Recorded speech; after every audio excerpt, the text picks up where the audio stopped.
Bonsoir et bienvenue encore une fois à ce nouveau numéro de votre émission. Nous sommes heureux de savoir que vous êtes nombreux devant vos petits écrans pour attendre ces rendez-vous qui cheminent avec vous vers le développement de la République démocratique du Congo. Nous avons le plaisir et l'honneur, encore une fois, presque au début de cette année, de parler développement de la République démocratique du Congo avec l'un de ses grands partenaires qui, depuis quelques années déjà, a repris sa coopération et soutient la République démocratique du Congo sur cette lancée. J'ai cité la Banque mondiale. Nous recevons aujourd'hui pour vous Madame Marie-Françoise Marinelli, directrice résidente pour la République du Congo et la République démocratique du Congo. Bonsoir Madame. Bonsoir. Et bienvenue encore une fois à cette émission. Je présente cette émission avec plaisir avec mon ami Didier Mounsala du journal Observateur. Didier, bonsoir. Bonsoir. Il y a également Willy Bouiti de l'agence Galaxy Media. Willy, bonsoir. Voilà, madame, c'est pour nous, comme je l'ai dit, un plaisir et un honneur de vous avoir. Mes premières questions, madame, quelles sont les priorités de la Banque mondiale pour la République démocratique du Congo en cette année 2010? Je vous remercie. Je placerai cette année dans la suite logique de ce qui s'est passé en 2009. Vous savez qu'au mois de juin de l'année dernière, il y a eu le forum de Kinshasa qui a réuni l'ensemble des partenaires autour du gouvernement.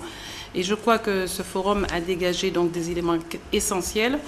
Premièrement, donc, que le gouvernement devrait être celui qui conduit donc le dialogue, qui anime donc essentiellement donc ce partenariat avec la communauté donc des partenaires et surtout donc de faire en sorte que l'activité donc soit recentrée par une prise en main des principaux ministères de leur activité. Donc ça c'est donc l'élément saillant.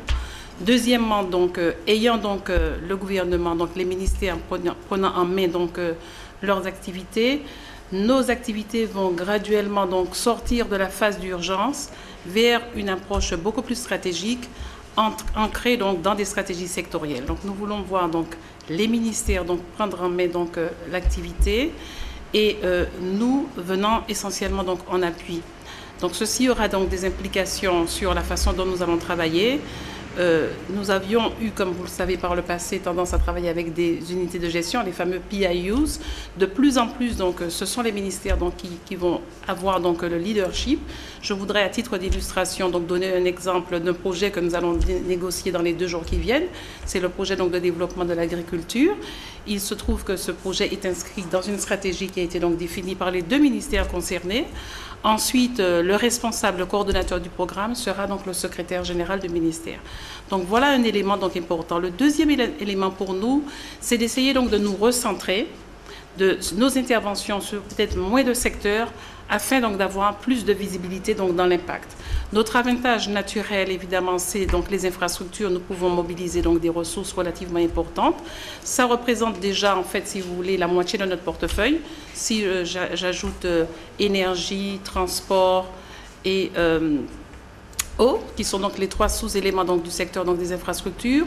Mais dans ce cadre-là, nous voulons donc renforcer davantage nos interventions pour plus de résultats visibles. Dans la phase, si vous voulez, donc j'allais dire la phase qui a suivi donc le conflit, nous avons eu des interventions parcellaires dans différentes provinces, une réparation d'une unité dans telle province. Mais maintenant, nous voudrions donc voir ceci donc s'ancrer non seulement, disons, dans un investissement plus fort, mais aussi dans la durée, parce que le défi, c'est en fait d'assurer la pérennité des installations. En parlant donc des routes, nous avons déjà quand même donc ouvert, j'allais dire presque 1500 km de routes, faire en sorte que ces routes soient durables, que la maintenance donc soit assurée et de nouveau donc on revient donc au ministère. Troisième élément donc important pour nous cette année, parce que c'est notre responsabilité donc d'assurer la supervision des projets. Nous souhaitons donc renforcer, améliorer la qualité donc de notre supervision. D'ailleurs, notre équipe à Kinshasa a été renforcée. J'ai une équipe de direction qui m'entoure. Donc une personne qui suit donc l'ensemble du portefeuille avec moi, mais également donc 2 collègues qui vont se concentrer d'une part sur le développement humain et d'autre part donc sur les infrastructures et d'une façon plus large le développement durable. Donc c'est dire que nous aurons donc une présence sur le terrain rapprochée. Mais je voudrais terminer en disant que nous souhaitons dans cette supervision impliquer de plus en plus la société civile, associer donc les bénéficiaires. Donc ça va être une note assez importante, assez novatrice, j'allais dire, dans notre intervention au cours de cette année. Plusieurs questions viennent à l'esprit avant que je ne passe la parole à mes confrères. Vous êtes la première présidente-résidente pour le 2 Congo. Qu'est-ce que cela, et vous êtes à mi-mandat, qu'est-ce que cela a amélioré dans le travail de la Banque mondiale, votre présence en tant que responsable pour les 2 pays voisins? Est-ce que cela a servi à l'amélioration du travail qu'on attend de la banque ici? Écoutez, je laisserai certainement donc la population apprécier, mais de notre point de vue, nous avons été certainement beaucoup plus effectifs sur le terrain. Premièrement, donc je disais à l'instant,